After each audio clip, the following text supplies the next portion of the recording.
زہیر بن قین بجلی قبیلہ بجلیہ کے بزرگان میں سے تھے جو کوفہ میں زندگی گزارتے تھے۔ آپ کوفہ کے بہادر اور شریف افراد میں شمار ہوتے تھے اور مختلف جنگوں اور فتوحات میں حصہ لینے کی وجہ سے ایک بڑی خاص سماجی شخصیت بھی تھے۔ بعض تاریخی منابع میں قین اور زہیر کے والد کو نبی اکرم صلی اللہ علیہ وآلہ وسلم کے اصحاب میں بھی شمار کیا گیا ہے۔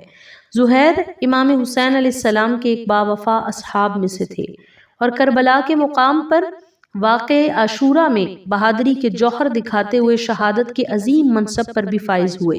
شب عاشورہ کو امام عالی مقام علیہ السلام نے جب اپنے اصحاب اور اپنی اہل بیت کرام سے اپنی بیعت اٹھا لی اور انہیں امام علیہ السلام کو چھوڑ کر جانے اور اپنی جان بچانے کی پوری اجازت دے دی تو آپ کے باوفا اصحاب میں سے ہر ایک نے اپنی وفاداری اور ثابت قدمی کا اظہار کیا۔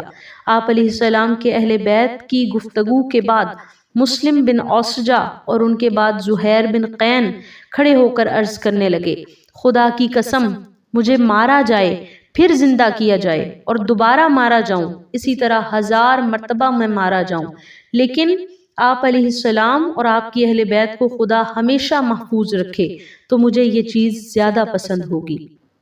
صبح عاشورہ نماز فجر کی ادائیگی کے بعد امام حسین علیہ السلام نے اپنے اصحاب اور لشکر کو منظم اور مرتب کیا۔ زہیر کو دائیں بازو، حبیب ابن مظاہر کو بائیں بازو کی قیادت اور اپنے بھائی حضرت عباس علیہ السلام کو لشکر کا علم سونپ دیا۔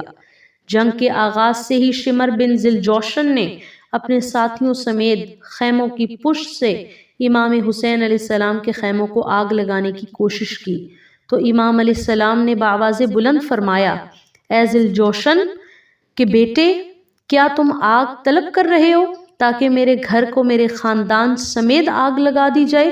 خدا تجھے آگ میں جلائے۔ اس وقت زہیر نے اپنے 10 ساتھیوں سمیت شمر اور اس کے ساتھیوں پر حملہ کیا اور ان کو وہاں سے بھگا دیا۔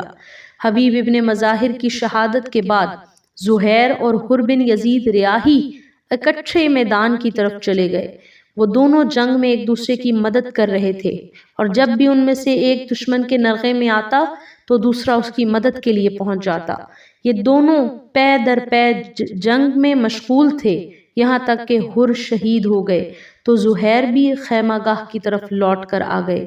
ظہر کی نماز کے وقت جب امام حسین علیہ السلام اپنے ساتھیوں کے ساتھ نماز کے لیے کھڑے ہو گئے تو زہیر بن قین اور سعید بن عبداللہ حنفی امام علیہ السلام کی حفاظت کے لیے کھڑے ہوئے۔ انہوں نے خود کو دشمن کے تیروں کے سامنے سیسا پلائی ہوئی دیوار کی طرح کھڑا کر دیا اور اس طرح امام علی مقام اور دوسرے نماز گزاروں نے اپنی نماز قائم کی۔ نماز ظہر کی ادائیگی کے بعد زہیر نے امام علی مقام علیہ السلام کے لیے یہ اشعار پڑھے، آگے بڑھتا جا اے ہدایت یافتہ اور لوگوں کا رہنما، آپ اپنے جد نبی اکرم صلی اللہ علیہ وآلہ وسلم سے ملاقات کرو گے۔